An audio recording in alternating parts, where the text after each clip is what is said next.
کچھ 5-6 پوائنٹس یہاں پر رکھے ہیں، لیکن میں سب سے پہلے پوائنٹ پر جاتی ہوں. آپ یہ کہہ رہے ہیں کہ موہن بھاگوت اگر یہ کہتے ہیں کہ ہم سب کا ڈی این اے ایک ہے تو پھر کسی طرح کا کوئی پاپولیشن امبیلنس ہو ہی کیسے سکتا ہے؟ تو آپ یہ مانتے ہیں کہ ہم سب کا ڈی این اے ایک ہے؟ بالکل. آپ کے جو پرکھے ہیں وہ یہ بات مانتے ہیں، پر چونکہ آپ انڈورس کر رہے ہیں تو آپ یہ بات مانتے ہیں کہ آپ کے پرکھے جو ہیں وہ سناتنی تھے، آپ کا ڈی این اے ان پرکھوں سے ملتا ہوا ہے، ہاں کہ نہ؟ دیکھیے روبیکا جی، میرا تو ماننا ہے جب سے پیدا ہوا تھا تب سے یہی بات میں نے سنی ہے اور مانا بھی ہے کہ ہمارے ابا کا نام تھا آدم علیہ السلام اور ہماری ماں کا نام ہوا. سب سے پہلے دنیا میں آدم علیہ السلام آئے اور میں آدم علیہ السلام کا ونش ہوں. میرا تو یہ ماننا ہے، آپ کا ماننا الگ ہے تو وہ مجھے نہیں پتا، لیکن میرا یہ ماننا ہے جو مجھے سکھایا گیا ہے بچپن سے. حضرت آدم علیہ السلام، حضرت آدم کی اولاد، وہاں سے آ رہے ہم بس. ہاں تو آپ نے تو کتابوں میں پڑھا ہوگا نا، آدم علیہ السلام نے سب سے ہندوستان میں پہلے پیر کہاں رکھا؟ ہندوستان میں. ہاں ہندوستان میں تو پھر ایسا کیسے؟ ہندوستان میں، اسی لیے میں کہتا ہوں ہندوستان ہمارے باپ کی جاگیر ہے، تو میں بولتا ہوں نا ٹھیک ہے آپ کے باپ کی جاگیر ہے، ہندوستان پہ میرا زیادہ ادھیکار ہے کیونکہ میں تو 1947 میں جنہ کی 2 نیشن ہاں ٹھیک ہے، بہت بڑھیا. تو آدم علیہ السلام کیا مسلمان تھے؟ آپ کو کیا پتا کیا تھے آدم علیہ السلام؟ آپ مجھے بتائیے نا، میں تو سوال پوچھ رہی ہوں. آپ بتائیے. ماں ہوا کیا تھی؟ مجھے تو یہ پتا ہے. ماں ہوا کیا تھی؟ ماں ہوا کیا تھی؟ آدم علیہ السلام کیا تھے؟ بتائیے نا، وہ مسلمان تھے ماں ہوا کیا تھی؟ بھائی اسلام تو آدم علیہ السلام لے کر نہیں آئے نا. نہیں، کون لایا اسلام؟ کون لے کر آیا؟ آپ کو کیا لگتا ہے؟ اسلام تو 1400 سال پہلے آیا. اسلام تو کون لے کر آیا؟ اسلام تو حضور محمد مصطفیٰ صلی اللہ علیہ وسلم نے لے کے آیا. مگر میرا تو ماننا یہ ہے کہ آدم علیہ السلام ہے نا. آپ بولتے ہو کہ سناتن دھرم تھا، میرا ماننا ہے کہ آدم علیہ السلام لے کے حضور پاک صلی اللہ علیہ وسلم. ایک نام آتا ہے منو کا، تو پھر کل ملا کر آپ کے ونشج وہی ہوئے نا، گھوم پھر کے آپ وہاں پہنچ گئے نا. جو بات موہن بھاگوت کہتے ہیں پہنچے نا، آپ وہاں کے نہیں پہنچے. کیسے ونشج ہوئے؟ نہیں، کبھی ہم کو بنا دیا جاتا ہے مغلوں کا ونشج، کبھی ہم کو سناتنی ونشج. ارے مغل کہاں آدم علیہ السلام کے آگے جڑ رہے ہیں؟ وہ تو لٹیرے تھے، وہ آئے تھے، وہ بات تو بالکل الگ ہے. یہ لوگ بتا رہے سناتن دھرم والے. آج ہم نے یہاں بیٹھ کر تھوڑا لاجیکلی چیزیں ڈسکس کی، میں نے کوئی جواب نہیں دیا، سارا جواب آپ نے دیا وارث بھائی. میں نے صرف سوال پوچھا تھا، آپ نے کہا آپ آدم علیہ السلام کی اولاد ہیں. آپ نے کہا، میں نے سوال پوچھا آدم علیہ السلام کہاں انہوں نے سب سے پہلے پیر رکھا؟ آپ نے کہا کہ انہوں نے ہندوستان میں رکھا. پھر میں نے پوچھا آدم علیہ السلام کیا مسلمان تھے؟ آپ کے پاس اس کا جواب نہیں تھا. My name is Dhanashri Sawant and I'm student of BE Computer, 2nd year.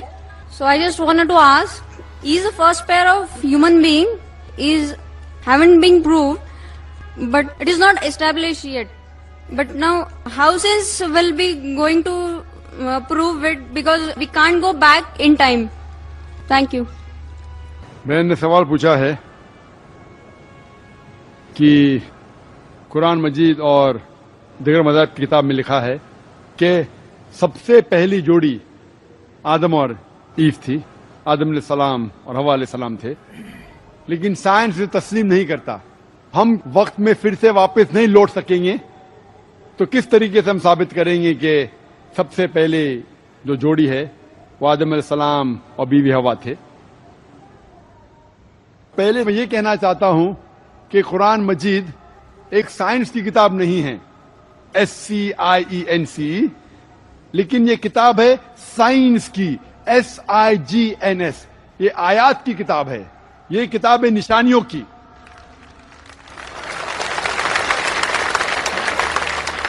اور قرآن مجید میں سب سائنس کے فارمولا نہیں ہیں، لیکن قرآن مجید میں 6000 سے زیادہ آیتیں ہیں، 6000 سے زیادہ نشانیاں ہیں، اور اس 6000 میں سے 1000 سے زیادہ الحمدللہ سائنس کے بارے میں بات کرتی ہے. اور میں یہ کہنا چاہتا ہوں کہ سائنس اتنی ایڈوانس نہیں ہے، تو میں کیوں قرآن مجید میں ہر بات پہ عمل کرتا ہوں. جو بھی قرآن مجید میں لکھا ہے سائنس کے بارے میں، اگر آپ میری تقریر سنیں گے، مثال کے طور پہ ہم کہہ سکتے کہ 80% سائنس پروف کر چکا ہے کہ جو بھی قرآن میں لکھا ہے 100% صحیح ہے. 80% جو قرآن میں لکھا ہے سائنس یہ ثابت کر چکا ہے کہ 100% صحیح ہے. ابھی 20% از ایمبیگوس، جو ہمیں پتا نہیں. اس 20% میں سے ایک 20% ابھی تک ثابت نہیں کیا گیا ہے کہ وہ غلط ہے. ان نون، ایمبیگوس، پتا نہیں، تو ہم ڈالتے اسے ڈاؤٹ فل کیٹیگری میں.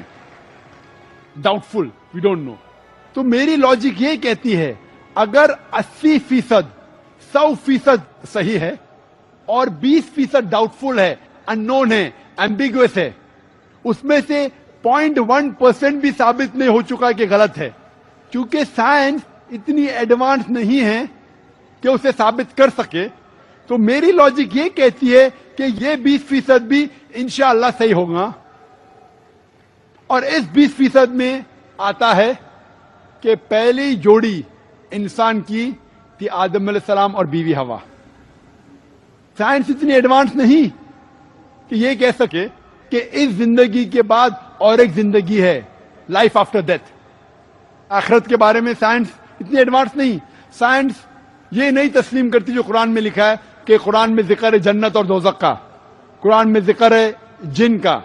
سائنس اب تک اتنی ایڈوانس نہیں کہ اس کے بارے میں کہہ سکے کہ یہ صحیح ہے. تو بہت سی چیزیں جو قرآن مجید میں لکھی تھی 1400 سال پہلے، اکثر چیزیں سائنس تسلیم نہیں کرتی تھی. لیکن آج سائنس ایڈوانس ہونے کے بعد، سائنس ترقی کرنے کے بعد 80% سے زیادہ ہم یہ کہہ سکتے ہیں کہ سائنس آج تسلیم کرتی ہے کہ 100% صحیح ہے. انشاءاللہ ہو سکتا ہے کہ 50 سال بعد، 100 سال بعد، 200 سال بعد سائنس یہ بھی تسلیم کریں گی کہ جنت ہے، دوزخ ہے، جن ہے، اینجل ہے، اور یہ بھی تسلیم کریں گے کہ پہلی جوڑی آدم اور بیوی ہوا تھی.